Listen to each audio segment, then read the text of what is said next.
What's up? I'm Andy Six from Black Veil Brides, and I've got some fan questions that I'm going to answer. Danielle wants to know, how did you come up with the name of your band? I love the symbolism of Catholicism, and the term Black Veil Brides is actually what they call a nun when she marries into the church. She marries God and gives up the cardinal pleasures of life, so to speak. Even though I don't give much credence to the religion itself, I really respect the idea of giving up something so much for something that you really truly believe in or love. That's where Black Veil Brides came from. Sasha was wondering, what bands do you look to for inspiration? You know, bands like Kiss or Motley Crue or, you know, Wasp and those kind of bands are huge inspirations. But lyrically and musically, I'm very influenced by bands like Hot Water Music and Alkaline Trio. I've always liked kind of, you know, both punk rock and heavy metal. Like, I wanted this band to kind of be an amalgam of both. Emily wants to know, if you weren't in Black Veil Brides, what would you be doing? This was all I ever wanted from the time I was a kid. So if I weren't in Black Veil Brides, I would be in some other band that I created and, you know, wanted to make my life. Or I would be Batman. That was my other career choice as a child. Marion asks, what inspired you to write Knives and Pens? I obviously look different. I listen to different kinds of bands, and the people that were around me, I noticed a lot of, you know, the different kids were always, you know, sort of put down by other people, and it would cause, you know, them to become, you know, almost violent with themselves. It's not really necessary. There's a way that you can find strength in yourself, and for me it was writing. That was my sort of my release and my escape, so the term Knives and Pens to me was like a choice. You know, you can either create or, you know, become violent and maybe go down a dark road.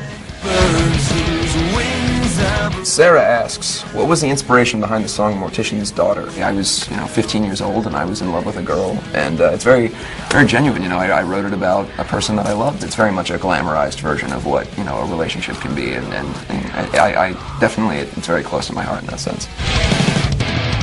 Scarlett asks, what is the message that you're trying to send through your songs? Regardless of what we do, whether we work at, you know, a desk job, we go to school, or, you know, at home all day, you know, we're in a band or anything else, you deal with things and you get wounds. It's up to everyone every day to stitch that up and to move on and show that, you know, there is beauty in life, and life isn't bad. Life is what you make it, and you can always find a way to find inner strength. Jeffrey asks, what is your favorite song to play live? We've been playing some different songs so far on this tour from the record, and a song called Never Give In, which is one of the last tracks on our record, and that's really cool to play because we've never played that before live. Haley asks, what is your favorite thing to do when you're not on tour? I love touring more than anything, so when I'm not on tour, I just sort of sit and eat Cheetos and wait for the next tour.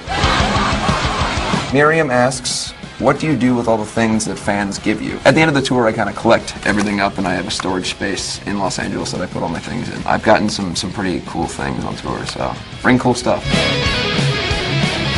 Amanda wants to know, what is something you must always have with you on tour? My makeup. I mean, it would be difficult to perform as us without that, but also my vocal cords and pants.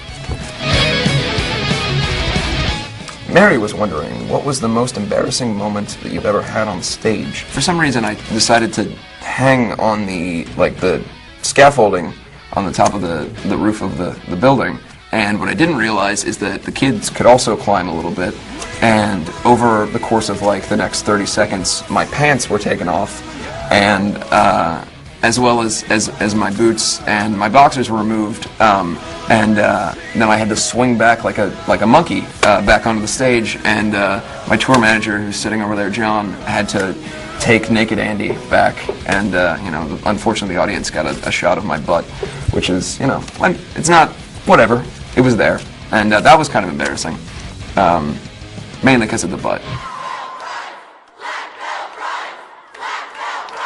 Thanks for your questions, and I'm going to hold on to these and read them every day. But I'll see you guys on the road.